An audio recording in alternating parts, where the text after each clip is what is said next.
자, 윤미향 당선자 앞으로 진심을 전달하도록 하겠다라고 말을 했는데요. 이용수 할머니는 어떻게 받아들일지 궁금합니다. 정치권은 또 어떻게 반응했는지요.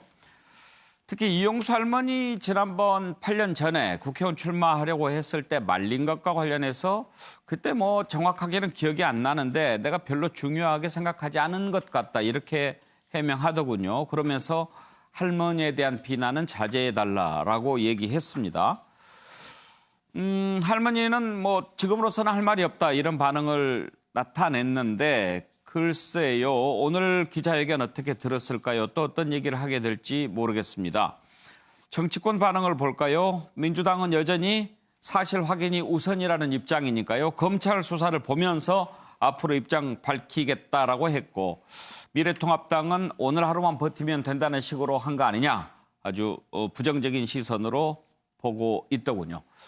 관련된 녹취를 들어보시죠.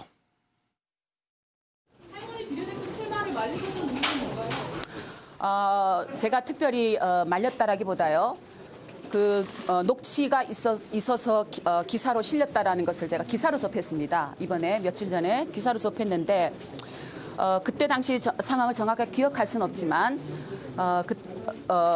할머니께서 거리에서 일본 대사관 앞에서 저에게 전화를 했고 그 전화 목소리를 통해서 제가 만류했다라고 기사가 나오고 있는데 그 구체적인 정황은 제가 사실은 기억이 나지 않습니다만은 아마 그냥 할머니가 진짜로 그렇게 국회의원을 하고자 한다라고 받아들이지 않고 쉽게 별 중요하지 않게 받아들이고 그렇게 말씀을 드렸던 것 같아요. 네.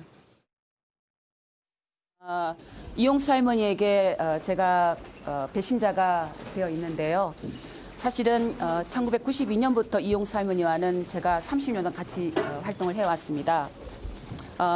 그럼에도 불구하고 30년이라는 세월과 달리 할머니께 충분히 소통하지 못했고 또 할머니가 배신자로 느낄 만큼 제가 신뢰를 드리지 못했다라는 것 그것은 할머니께 지금이라도 사죄 말씀을 전하고 싶고요.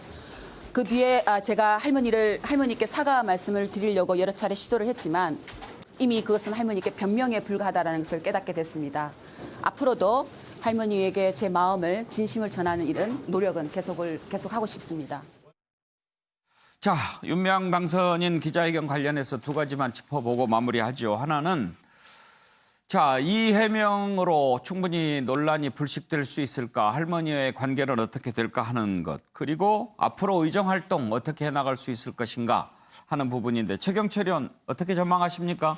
할머니와의 관계 회복은 매우 어려운 것이 아닌지 검찰 수사가 있어야 되고 그리고 설사 무죄를 받더라도 또 뭐 그 부분에 대해서 또 항의를 하거나 할머니가 또 그 수사에 대해서 또 의혹을 제기하고 이런 과정이 있을 것이고 만약에 기소가 된다면 또 법원에 가서 재판을 받는 지난한 과정이 있을 거기 때문에 이용수 할머니가 윤 당선인에 대해서 회계적인 투명성을 인정하기까지는 매우 시간이 걸릴 것이다. 그리고 이용수 할머니가 최근에 하신 말씀이 그런 게 있습니다. 쉼터는 정말 몰랐다. 안성 같은 곳에. 어떻게 그런 곳에 쉼터를 만들었는데 우리한테 알리지 않을 수 있느냐. 뭐 새롭게 드러난 사실들에 대해서 매우 분노하셨다는 뒷얘기가 있는데 어쨌든 두 사람의 관계 회복은 매우 어려울 것이다. 그리고 만약에 수사가 미진하다든가 그리고 재판 과정에서 여러 가지 또 다른 의혹이 나온다면 이용수 할머니가 또다시 기자회견을 하거나 여러 가지 의혹 제기를 할 수가 있다. 그렇기 때문에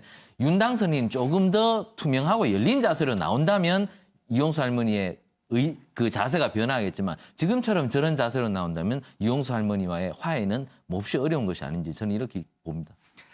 차정 교수 서두에 정치적 책임 얘기하셨는데 이제 내일부터는 국회의원 신분 아니겠습니까? 그렇죠. 국회의원 신분이기 때문에 제가 생각했을 때는 일단 법적 책임은 본인은 없다고 지금 이야기하고 있는 거 아닙니까? 그런데 그 부분은 뭐 앞으로 완전히 검찰 수사를 지켜봐야 될 거고요. 만약 검찰이 기소를 한다면 또 지난한 이 재판 과정까지 우리가 다 봐야 되겠죠. 그런 부분이 있지만 제가 생각했던 그 정치적 책임이라는 부분은 지금 사실 윤미향 당선자의 이번 비례대표 당선 이후부터 제기됐던 여러 가지 문제들이 지금 30년 동안 이 정대회 활동, 정의원 활동을 통해서 이 사실 이 위안부 할머니들이 우리 역사에게 남겼던 여러 가지 교훈들이 상당히 폄하되고 왜곡되는 그러한 측면에서 윤 당선자의 도덕적 책임, 정치적 책임은 없는가 하는 부분입니다. 그리고 본인이 또 오늘도 뭐 부끄럽다는 이야기는 했지만 자신의 그런 개인 계좌가 이 정대에 활동하는 과정에서 섞였던 부분, 이런 부분들에 대해서는 어떤 식으로든 저는 책임질 필요가 있지 않나 하는 생각이 듭니다. 그렇기 때문에 정치인이라고 한다면 저는 좀 이제는 계급장을 뗄 필요가 있지 않나. 예. 그러니까 그렇다고 해서 제가 국회직을 물러나라는 이야기는 하지는 않겠습니다. 예. 하지는 않고 대신 제 생각에서는 그러니까 여당 당적은 내려놓을 필요가 있지 않나 하는 생각이 듭니다. 그러니까 물론 본인이 탈당을 할 수는 없습니다. 탈당하면 국회의원직이 상실하잖아요. 상실되기 때문에. 예. 그렇기 때문에 본인이 당에다가 저는 이런 이야기를 한번 해보면 어떨까 하는 생각이 들어요. 이 여러 가지 논란들을 갖고 국민적 의혹이 있으니 만큼 저를 출당시켜 주십시오. 제가 무소속으로 있으면서 이 모든 걸 소명하고 난 뒤에 당에 누가 안 되게? 누가 안 되게 돌아오겠습니다. 그리고 사실 여당의 국회의원하고 무소속 국회의원을 다 대하는 이 검찰의 입장은 그것도 다 다르거든요. 그렇다고 한다면 이러한 부분에 대해서 본인이 정말 떳떳하다고 한다면 스스로가 당에 출당을 요청을 하고 무소속으로 활동을 하면서 뭐 또 본인이 국회의원 되면서 여러 가지 생각했던 거는 그건 그것대로 또 하면 됩니다. 하면서도 여당이라는 그런 프리미엄은 스스로 좀 벗어나는 것이 이 당당한 모습이 아닐까 생각을 해봤습니다. 오늘 윤미향 당선인이 거치와 관련한 질문을 받았는데 답변을 하지 않은 걸로 기억이 나는데요. 거치 관련된 녹취를 한번 들어보시죠.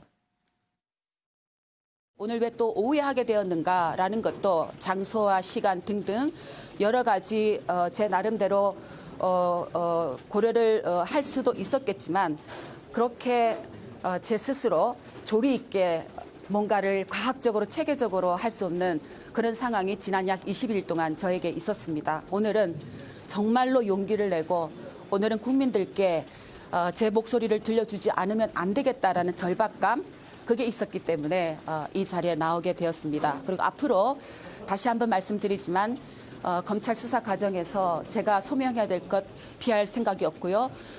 또 제 직을 핑계로 그것을 피하고 싶은 생각도 없습니다. 윤기찬 위원장, 직을 핑계로 피하고 싶은 생각이 없다라는 말은 직은 계속 유지하겠다는 뜻이잖아요. 네, 뭐 피할 수는 없어요. 저 부분도 사실은 조금 저는 불편하게 들렸어요.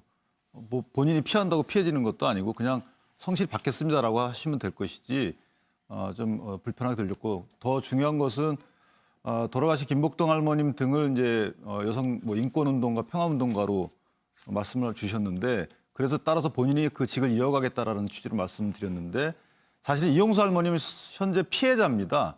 그 피해자인 이용수 할머님의 어떤 공감을 얻지 못하면서 어떤 여성인권운동을 한다는 것인지 어떤 평화운동을 한다는 것인지 이 부분을 한번 되돌아봐야 됩니다.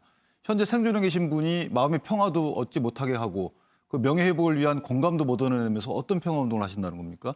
그래서 저 부분에 대한 기본적인 근본적인 성찰을 한번 해보실 필요가 있다라고 생각합니다.